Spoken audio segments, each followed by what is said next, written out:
Bismillahirrahmanirrahim. Assalamualaikum warahmatullahi wabarakatuh. Dengan saya Edi Mulyadi dari Forum News Network.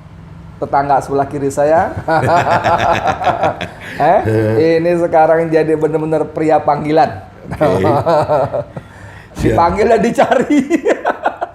Be, sehat ya Be? Sehat. Babe Aldo, Masya Allah. Babe Aldo ini benar-benar kita mesti banyak, saya deh, nggak usah kita deh, nanti saya pakai nama orang. Saya mesti benar-benar banyak belajar dari dia. Orangnya benar-benar santai, tapi serius dalam arti konten-kontennya isinya walaupun bercanda tapi mantap, menohok orang, dan untuk itu dia pernah kena skak ya, kena skak malah langsung ya. Mat.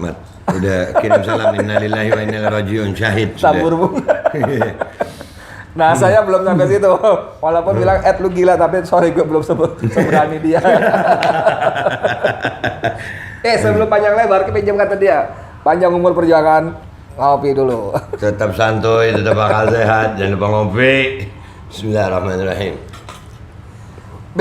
Sore siap, ini saya mau tanda kutip ngadilin Babe nih. Siap. Babe Aldo ini tempo hari apa ya? Deklarasi hari Minggu. MPR, hari Ahad.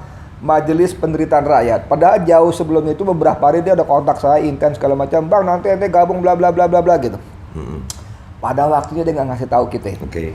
Dia bisa ngeles sih. Kan udah gue share ke grup. Nah ini dia gue buka kartu. Gue hampir nggak pernah baca grup. Gue sorry banget. Kita ngomongin MPR. Ini barang apa ceritanya nih? Jadi langsung singkatnya aja deh. Iya. MPR itu kan gue terinspirasi dari MPR yang di Senayan.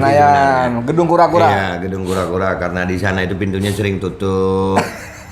Terus rakyat susah mau ketemu, ya kan? Iya. Gue husnuzon, sangka baik. Oke. Gajinya kecil. Oh gitu ya? Ente yakin? Yakin. Oh. Buktinya sering tutup, nggak mau susah kan berarti? Nggak punya ongkos buat jalan. Iya, jadi begitu. Nah, kita bikin dong nih sama, tapi bukan permusyawaratan rakyat, tapi penderitaan rakyat. Kenapa pakai penderitaan? Emang rakyat menderita bagaimana? Banget, Bang. Apa, Bang? Banget, banyaknya. Kenapa? Gimana? Dari segala bidang, dari mulai pekerjaan, bagaimana makin susah sekarang orang kita untuk mencari pekerjaan. Sebelum ada sertifikasi vaksin aja sudah susah cari kerja. Sekarang yang lagi enak-enak kerja dipaksa untuk melakukan vaksin. Padahal itu sendiri belum tentu orangnya mau, ya kan? Jadi makin susah mau tes CPNS, makin banyak derita. Jadi dan kita udah keluar di medsos, kita ngomong di medsos. Katanya kalau ngomong di medsos nggak boleh dengan caci maki. Sudah kita bikin. Nggak boleh ngeritik tanpa saran, sudah kita bikin. Disuruh muji-muji, udah kita bikin. Gua mau nggak? Iya, kan mujinya begini Bang. Bismillah komisaris. Oke.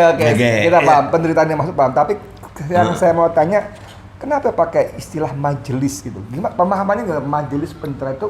Pemahaman gimana memahami? Jadi majelis itu kan kalau dari bahasa Arab itu kan dari bahasa Arab artinya tempat duduk ya, tempat untuk berkumpul duduk bersama di situ.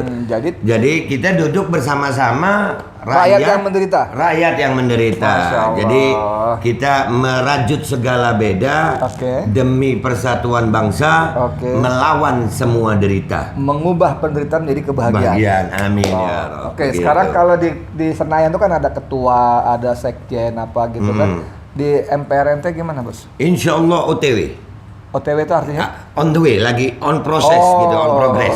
Ya biasanya kan gitu. Nanti ada strukturnya berarti ya? Ada nanti insya Allah, walaupun mungkin namanya itu akan susah untuk masuk di Menkumham atau apa, itu susah pasti. Mungkin akan kita gimana. Cuman kan kita Indonesia ini dari dulu ini. Indonesia itu kan semangat perjuangannya tinggi gitu Bang. Iya. Seperti gue memakai semangat proklamasi. Iya, proklamasi aja dulu. Iya, setuju. Ngaturnya ntar gitu. Dan kalau saya boleh tebak itu nanti struktur pengurus ini itu tuh sebetulnya bukan untuk gagah-gagahannya. Bukan. Tapi hanya supaya lebih jelas lu tugasnya apa, lu Begitu. tanggung jawabnya apa. Benar, gitu ya. benar, Bang. Kalau bagian lu pembantu umum ya, sorry. Pembantu Nah, umum, kalau iya. bagian lu jaga pintu. Jaga pintu. Tapi kan harus pakai label, Pakai. nama. Bahasa kerennya ada nomenklaturnya. Ada Iya. nomenklatur, ada SOP. SOP-nya. Iya. Oke, sekarang kita masuk ke substansinya. Ini Siap. MPR mau ngapain ceritanya? Banyak sih yang akan kita bisa lakukan ini ya, tergantung Allah berikan kita kekuatan gimana. Yang pertama yang lagi saya galang ini konsolidasikan adalah persatuan anak bangsa tanpa memandang agama, suku, ras, profesi, beda mazhab. Pokoknya sekarang harus bersatu dulu karena kalau mau dirunut-runut ya perpecahan bangsa ini, keadaan bangsa ini yang seperti ini karena rakyatnya terpecah belah. Dan itu terjadi pada Nah, ya ini era sekarang ini gitu. tepatnya 2014, bro. Ya. Jadi itu terpecah terus nih. Iya. Terpecah terus sampai di 2021 ini paling parah Bang ini. Artinya Indonesia adalah negara demokrasi Pancasila yang sangat menjunjung tinggi nilai demokrasi, nilai toleransi dalam kebinekaan. Iya. Ya, kita beda agama bisa duduk sama-sama, beda suku bisa duduk sama-sama, Iya. beda Tuhan bisa duduk sama-sama. Iya. Tapi karena satu hal ini Bang Edi, karena sertifikasi, Oh. kita sudah didiskriminasi dan diintimidasi. Ini penting nih, gara-gara sertifikasi atau di segala macam beda agama, Tuhan segala macam bisa bersatu, tapi beda sertifikasi. Jadi ada keluarga 4 orang, anak, istri, suami istri, anak 2. Berangkat nih ke mall nih, ting karena anaknya kerja, dia udah vaksin, dapat sertifikat. Karena bapaknya pengangguran, dia belum vaksin. Istrinya apalagi di rumah. Iya. Adiknya yang satu lagi dia masih sekolah, belum vaksin. Nah, sekarang begitu sampai pintu mall, vaksinnya mana? Nah. Yang masuk itu anak. Iya, jadi kita udah dipisahkan ya. Dipisahkan, dan ini pemisahan ini dari mulai awal ini Bang. Iya, dari mulai nutup muka, kita udah nggak tahu nih Bang Edi lagi senyum apa kabar. Iya. Ditutupin muka, hidup kita penuh kecurigaan sama teman. Orang bersin aja sekarang kita, jangan-jangan lu, ya kan? Ini propaganda seperti ini yang harus kita kembalikan Indonesia. Dulu kita sampai sebelum Covid ini orang Islam bersin, alhamdulillah. Alhamdulillah, Sebelah ya rahmatullah. Hmm. Jadi sudah saling mendoakan wa yuslih balakum. Sekarang gila lu deket-deket gua lu. Nah, iya itu masalah tuh ya. masalah banget, Aduh, masalah banget. iya. Bahkan ini sudah kemarin kita ada saudara-saudara kita yang beragama Nasrani dari Pendeta Doni David. Ini perlu gua sampein. Ternyata setelah kita duduk sama-sama tabayun dalam Islam ya ternyata kami masing-masing mengakui kami adalah korban propaganda gitu. Masya Allah. Kita suudzon kepada mereka, mereka suudzon sama kita karena korban propaganda itu tadi. Oke. Ya. Jadi setelah ada kesepahaman ada komunikasi, akhirnya satu frekuensi ternyata. satu frekuensi. Jadi saudara sekalian, waktu beberapa hari yang lalu juga beredar viral video di Sulawesi Utara ya. Iya. Ada orang Islam sama orang Dayak kalau nggak salah. Bukan, Laskar Manguni Manado. Oh, orang Nasrani itu. Jadi Iya. mereka kompak itu, minta memberikan vaksin dan sebagainya. Nah, jadi Atau jangan-jangan karena nonton video ente, Bu? alhamdulillah itu pokoknya ada hubungannya sama kita gitu.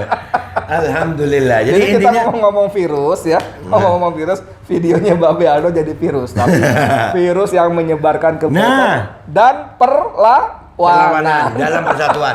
Jadi gini Bang Edi, kalian kita masyarakat Indonesia terhadap sesuatu yang tidak tampak, kita percaya itu menular. Kenapa semangat persatuan yang kita galangkan nampak, orangnya ada, suaranya ada, persatuannya harus, penderitaannya nyata. Oke. Kita tularkan ke kalian, kok kalian nggak percaya? Iya.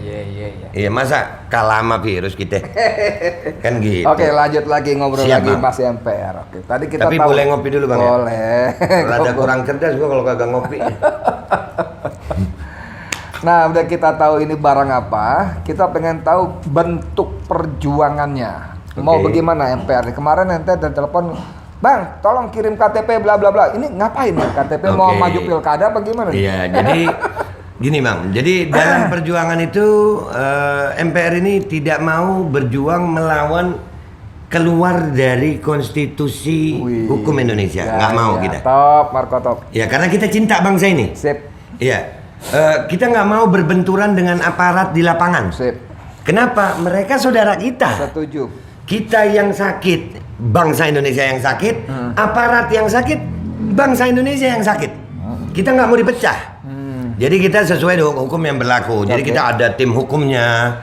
Nah, kita sekarang ini langkah awal untuk masalah hukum, kita mencoba mengumpulkan orang-orang yang merasa keberatan tentang kewajiban sertifikat ini. Karena orang mau vaksin itu mau sehat, bukan mau sertifikat. Tapi ternyata di lapangan, Bang, di lapangan itu terjadi banyak orang yang melakukan vaksinasi bukan karena mau sehat, tapi karena sertifikat. Ya, dan itu sudah ada petisi, minta maaf saya, ada petisi, sudah dilayangkan petisi, ada ribuan itu yang tanda tangan ya. Tanda tangan, jadi begitu. Jadi memang sebetulnya gini, sertifikasi ini kan based on surat instruksi Mendagri, ya. Padahal kita punya undang-undang nomor 28 nggak salah, undang-undang kesehatan. Undang-undang kesehatan. Itu sama sekali tidak begitu. Oke. Bahkan tentang pelayanan kesehatan, pasal-pasal sekian itu menyebutkan bahwa kita berhak memilih. Ya. Memilih dokter, memilih obat, memilih untuk kesehatan kita. Iya. Berhak.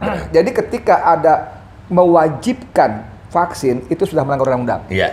Nah, pertanyaannya kenapa di Indonesia ini ada undang-undang yang lebih tinggi, peraturannya bisa dikalahkan oleh peraturan yang di bawahnya. Iya. Ya, undang-undang hierarkinya ya, Yeah.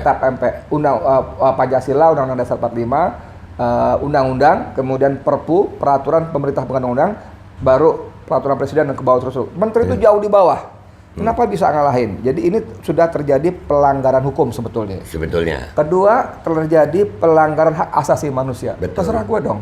Betul. Dan yang paling parah lagi adalah mengkaitkan sertifikasi dengan pelayanan publik. Nah, publik itu punya hak dilayani oleh negara. benar. Yang untuk itu negara dibayar gajinya, fasilitasnya oleh uang rakyat. Betul. Jadi kewajiban negara itu melayani rakyat, tapi kemudian barang yang peraturannya salah, melanggar undang-undang itu justru dijadikan alat sebagai syarat publik mendapatkan pelayanan. Iya, jadi kalau dulu pejuang kita mengusir penjajah itu susah di hutan, ngadepin operasi militer Belanda kepada para penjajah.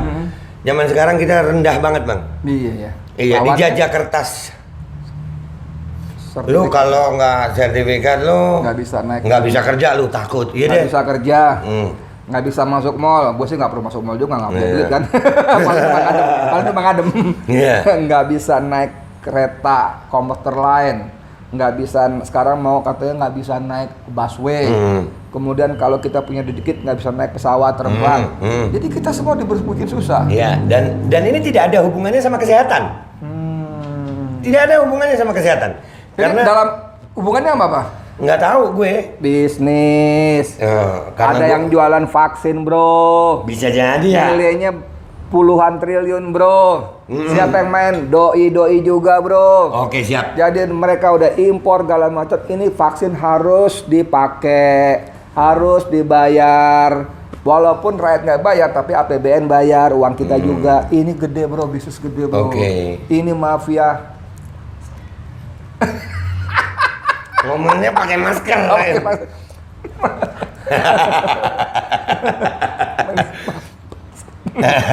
Mafia. Iya, benar.